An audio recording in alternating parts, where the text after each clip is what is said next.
दोस्तों, जैसा कि हमने आपको अपने पिछले वीडियो में बताया था कि आखिर क्यों इतना बवाल मच रहा है भारत और कनाडा के बीच में, क्यों ये खालिस्तान का मुद्दा दोनों देशों के बीच कड़वाहट का कारण और कैसे शुरू हुआ खालिस्तान आंदोलन। अब दोस्तों, इस सब के बीच कनाडा में खालिस्तानी सुखदूल सिंह सुक्खा की मौत सुर्खियों में है। सुक्खा की 20 सितंबर की रात को हत्या कर दी गई, जिसकी मौत की जिम्मेदारी लॉरेंस बिश्नोई गैंग ने ली है। आखिर कौन है लॉरेंस बिश्नोई, जिसने पिछले 2-3 सालों में अपनी दहशत पूरे भारत में फैला दी है? आखिर कैसे जेल में रहकर भी ये लोगों को कैसे मार रहा है? आखिर किस मंत्री का हाथ लॉरेंस के ऊपर है, जिसकी चौड़ में लॉरेंस अपने गैर कानूनी कामों को अंजाम देता है? आखिर अपने माँ बाप का लाडला बेटा कैसे बन गया गैंगस्टर लॉरेंस बिश्नोई? आइए जानते हैं इस वीडियो में। दोस्तों, लॉरेंस बिश्नोई का जन्म पंजाब के फाजिल्का अबोहर में 22 फरवरी 1992 में हुआ था। लॉरेंस के पापा पंजाब पुलिस में कांस्टेबल रह चुके हैं और वही उनकी माँ एक पढ़ी लिखी हाउसवाइफ है। पंजाबी होकर लॉरेंस की माँ ने उसका नाम क्रिश्चियन इसलिए रखा क्योंकि जब वो पैदा हुआ था तब वो दूध के जैसा सफेद था और लॉरेंस का मतलब भी दूध जैसा साफ होता है। तो उन्होंने सोचा कि मेरे बच्चे का नाम ये क्यों नहीं। इस तरह एक पंजाबी लड़के का नाम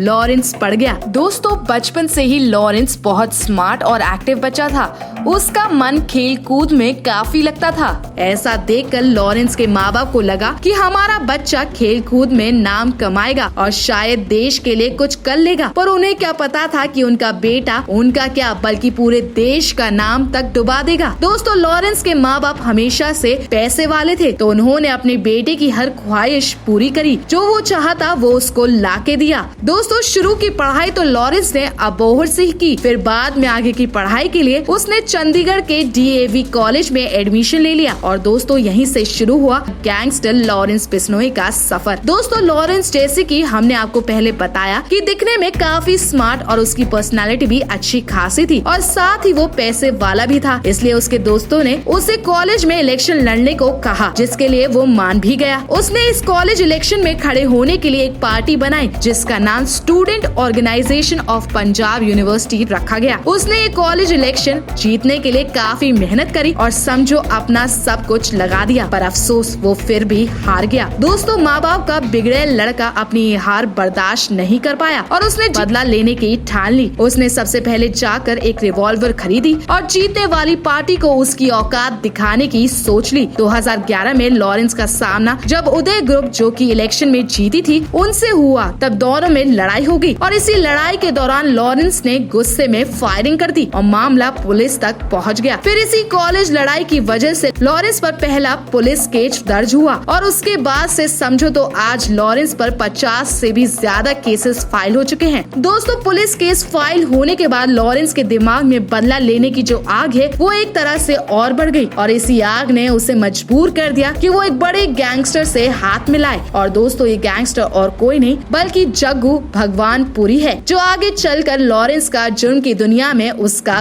गुरु बना। जग्गू ने ही लॉरेंस को जुर्म की दुनिया के सारे पैतरे सिखाए। दोस्तों, जग्गू अभी तो फिलहाल तिहाड़ जेल में कैद है, पर अपने टाइम में पंजाब की राजनीति और क्राइम की दुनिया में जग्गू के नाम से ही कई क्राइम हो जाते हैं। कुछ साल पहले ये पकड़ा गया और उसके पास लगभग 2 करोड़ के हथियार बरामद हुए। दोस्तों, लॉरेंस बिश्नोई के चेहरे के पीछे कई सारे गैंगस्टर छिपे हैं। पैसे से पावर कैसे जीती जाती है, ये कला उसने जग्गू से ही सीखा है और उसी की मदद से उसने अपना नेटवर्क पूरे देश में फैला कर रखा है। इसी वजह से वो आज भले ही जेल में कैद हो, पर अपने नेटवर्क के बूते पर आज भी वो देश में किसी को भी उड़ा सकता है और अपनी दहशत फैला सकता है। वो अपने एक इशारे पर आज भी कई काम को अंजाम देता है, जैसे कि 2017 में उसने सीकर के पहले सरपंच सरदार राव को जान से मार दिया, वो भी अपने शूटर रविंद्र काली की मदद से, जो कि मोहाली में रहता है। उसने अपनी दहशत और बढ़ाने के लिए जोधपुर के बिजनेसमैन वासुदेव झसरानी की हत्या कर दी। लॉरेंस न सिर्फ दिखने में एक स्मार्ट गैंगस्टर है, बल्कि उसका दिमाग बहुत शातिर है। वो सिर्फ जेल में रहकर अपनी फोन की मदद से सारे गैर कानूनी काम करता है। दोस्तों, जब 2015 में जब पंजाब पुलिस उसे कोर्ट में पेशी के लिए ले जा रही थी, इसी दौरान वो भाग गया था। सोर्सेस के मुताबिक लॉरेंस यहाँ से भागकर नेपाल चला गया और वहाँ रहकर वो अपने गैर कानूनी कामों को अंजाम दे रहा था। इसके बाद जब वो भारत आया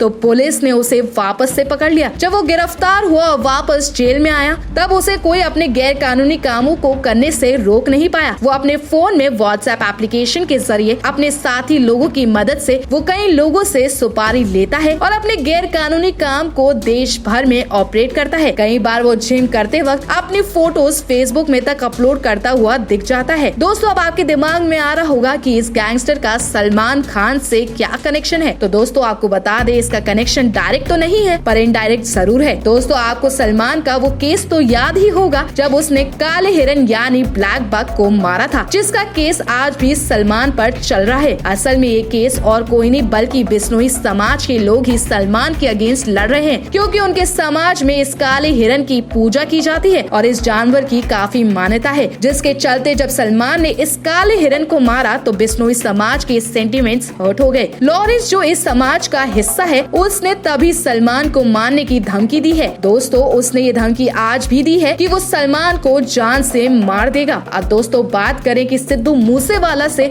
बिश्नोई को क्या प्रॉब्लम थी जिसकी वजह से उसे मार दिया गया, तो आपको बता दे, लॉरेंस बिश्नोई की फेसबुक पोस्ट के अकॉर्डिंग सिद्धू मूसेवाला ने विक्की मिडू खेरा की हत्या करवाने में मदद करी थी, जिससे लॉरेंस अपना भाई मानता है। बस उसकी मौत का बदला लेने के लिए लॉरेंस और उसकी गैंग, जिसमें गोल्डी बराड़ शामिल है, जो कि एक और गैंगस्टर है और कनाडा में रहता है और लॉरेंस की कई गलत कामों में शामिल है, जिसने अभी जो कनाडा में हुई कांड, उसकी जिम्मेदारी लॉरेंस के साथ ली है। उसने मिलकर सिद्धू मूसेवाला को मारा है। दोस्तों, उम्मीद है आपको समझ आ गया होगा कि लॉरेंस बिश्नोई कौन है और वो क्यों मार रहा है कई लोगों को। अगर आपको आज की हमारी ये जानकारी अच्छी लगी हो तो इसे लाइक और शेयर करना ना भूलें।